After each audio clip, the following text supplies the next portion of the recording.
Welcome back to Leveraging Leadership, where we unpack the art of business leadership.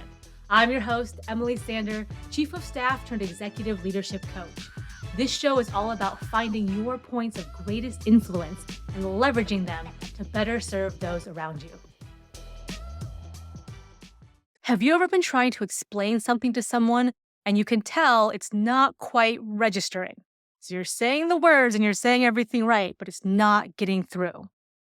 Sometimes we need to use analogies, metaphors, or frames of reference that they're familiar with to get that conversation to move forward or to be clearly understood. I had a client who wanted to get better at delegation, and she had this as her own goal, and she also had feedback from her boss saying, "We'd like to promote you, and one of the things we'd like to see is more effective delegation."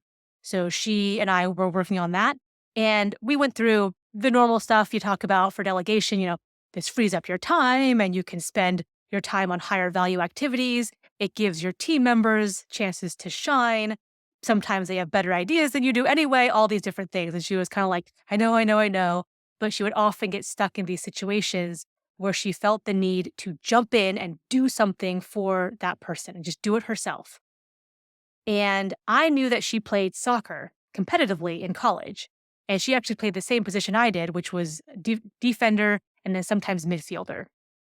And so I said, when you do that, it's like you were playing center mid and then the other team was running to score on you. You ran back to your goalie, got in front of her, blocked her vision and tried to do her job for her and tried to put your hands on the ball, which is illegal for a midfielder. That's what it's like when you go over and do that thing for your team member. Oh my gosh, okay, I don't want to do that. That's horrible. That's not how you play. Okay. So that gave her a frame of reference. And what she said to me was, Emily, I need to pass the ball. I need to pass the ball to my team member. Yes, that's delegating. Great. So that was one example. Another example from a while ago, one of my team members was, he was trying to be helpful. He was truly trying to be helpful, but he was basically going to these different teams that we worked with. And he was kind of doing the first couple steps of their job and then stopping and handing it off to them. But they were like, that's our job. Why did you do that? And I was getting kind of feedback and comments from different people from different departments saying, Emily, can you help out here? And so I sat down with him and I knew that he was a swimmer in high school. And so he was used to kind of doing laps up and down the pool. And I said, the obvious analogy here would be, look, we'll call him Sean. Look, Sean, you got to stay in your lane here. These three things that you're doing, they're not your lane. You're in someone else's lane. And he was like, oh, okay. I thought I was being helpful. And I'm like, I know, everyone knows you're trying to be helpful, but it would be like you swimming up and down the pool the long way and someone else going the other way, perpendicular, the short way across the pool, across everyone's lane. Is that helpful or is that maybe distracting? He's like, no, that's illegal. You can't do that in a swimming competition. I said, okay, so we want you to stay in your lane because you're really good in your lane. And I remember he offered a scenario where hey, what if I did this? Would that be helpful? And I was like, good question. You would technically be in your lane in that situation, but the analogy would be you're in your lane, you're swimming up and down, you stop, you tread water, and you have a bag of mini beach balls, inflatable beach balls, and you start pelting people in other lanes on the head as they're trying to swim. You're technically in your lane, yes, but would that be helpful or distracting? Okay, that's distracting. And the conversation went on, and he said, Emily, how do I stay in my lane? Which was a great question and set us up for great subsequent conversations of, Emily, I have some ideas and I have some ways to help and some processes improvement. What about this? Is this staying in my lane? And he had that as a frame of reference. So we had that ongoing, which was super, super helpful. All right, one more example. I use this a lot with my coaching clients and with people who are trying to get to their next level of leadership. They're trying to get to that next role. And they sometimes don't quite understand they have to do different things. So sometimes they try to do more of what they're doing. And I equate it to, all right, think about a circle on a piece of paper, draw a circle. You're trying to make that circle bigger. You're trying to do more output, more of what you're doing, longer hours. And that's not the game here. The game now is to go from a 2D circle to a 3D sphere. So like a ball. And they're like, oh my gosh, like it's a whole new dimension. It's a whole new depth of leadership. And that clicks them over into, okay, I have to do something wholly different now. I don't quite know what that is. I don't quite know how to go from a 2D circle to a 3D sphere. I don't know what fills the sphere, but I know that I have to do something drastically different. I use this analogy also when I'm speaking with EAs who want to transition to chief of staff. Like they're saying there's similarities, there's overlaps. And I say, yes, absolutely. Like a circle, it's kind of like a sphere. It's not pointy or has right angles like a square or a triangle or a cube or anything. So they're kind of similar, but it's two entirely different things. Like a circle on a piece of paper and a ball in your hand are two entirely different things.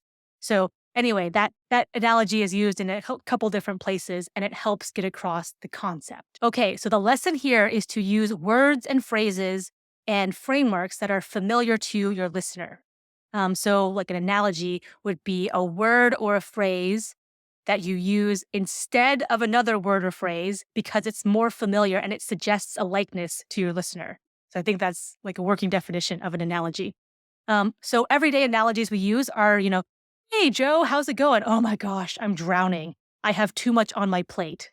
So we all know what that means. We know it doesn't mean Joe is physically drowning in water or he has a plate of food in front of him, but we all know he's overwhelmed and overworked and feels like he has too many things to do. So we use these all the time. One of the ways you can use this is by listening for what analogies other people use. So if like I was walking down the hallway in an office one day and my colleague was walking the other way and I could see he was just like, had this look on his face, kind of like distress. And I said, hey, how you doing? What's going on? And he was like, Emily, I'm trying to climb a mountain and people keep putting rocks in my backpack. And I was like, oh, that's a good analogy.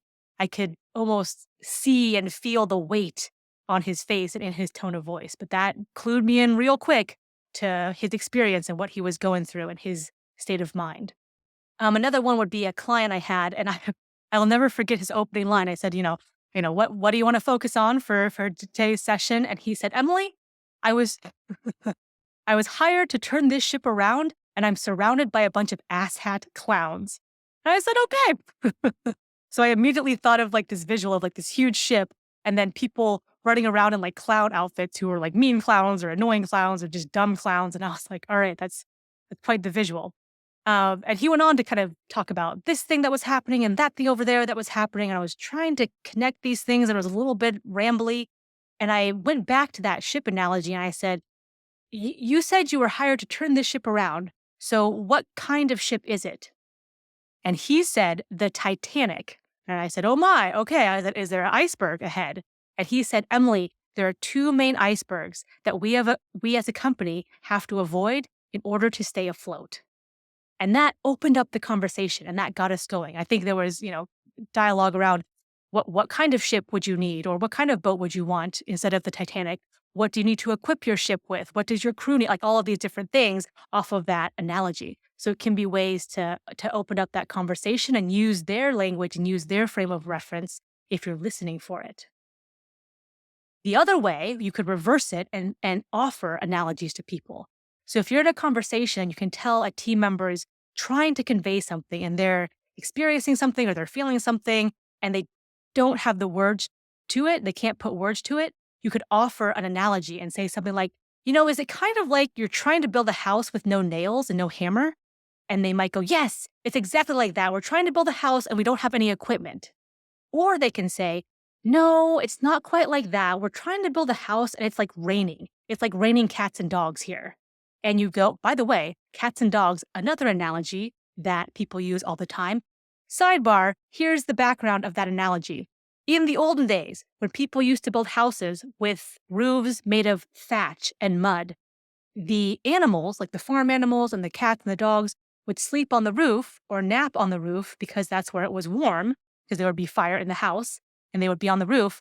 When it would rain really hard, it would break through the mud and thatch, and the roof would cave in, and it would be raining cats and dogs. So that is why we say, it's raining cats and dogs out there when it's raining really hard. End of sidebar. All right, so if you were to say, is it like building a house without tools? And someone says yes. Then you could carry on the conversation and go, okay, well, if you're in charge of the construction crew, what would you need to do next? And that could help that person carry on the conversation or get to their next step. Okay, some other simple ones to throw out there, because simple can be good sometimes. In coaching, one of the classic coaching ones we're taught is, what color or what shape would that be? So you've described the situation. What color is that? Bright orange. Or, all right, if that was a shape, like what shape would that be? A pointy triangle. All right. So these are some backup ones you can use. It might sound a little silly and childish, but everyone knows shapes and colors. So we're taught this as children. Everyone knows like their shapes and colors, and that's a very, very familiar concept to go with. Sometimes when I ask clients this, so first of all, if you first meet someone and you can tell they're stuck, maybe if you can tell they're kind of like a shapes and colors person, like maybe throw that one out there, or you might save it for once you get to know them better. If the first thing you say is like, oh, what color is that? Might be a little awkward. So pick your timing there. However, when I've used this with clients, one of the things that sometimes happens is I can see their mind going like, did you just ask me what color that was? And I go, yes. If you had to pick a color, what color would it be? And they have to think about this situation in a whole new light, like literally a whole new, like, let me turn this situation like this and look at it from a whole new perspective. And sometimes that can unlock things. So asking them these very like basic or fundamental or just questions you don't get a lot, like what shape is that? What color is that? Can break open some creative thinking. Okay, and final one you could have here is you can just ask someone, if that was an analogy, what would you use? Or if you had to put a metaphor to this, what would it be? This is particularly good if someone is visual or is really good with words and can come up with these creative ideas on the fly. So sometimes it's literally just asking them point blank. If you would like help coming up with some creative, cool analogies that could help better convey your ideas or help you better understand your team members and colleagues, then I would be happy to support you on a free 30-minute clarity call. The link is in the show notes. And if you're going, all right, I'm going into my week, I definitely could use a way to bridge this gap or a way to communicate from a common point of reference or a common framework in this upcoming meeting or this upcoming interaction, then I would be happy to talk to you about that. I'm not trying to sell you anything. We're just come up with some cool analogies or metaphors you can go try in your next week. I hope that you are clearly communicating. I hope that people are picking up what you're laying down. I hope that you have common frames of reference because you're getting to know people and if they like soccer and if they like swimming and if they build houses and all these different things. I hope that you don't have too many tabs open because that can be overwhelming and slow your computer down. And I hope that you will join me next week for another episode of Leveraging Leadership.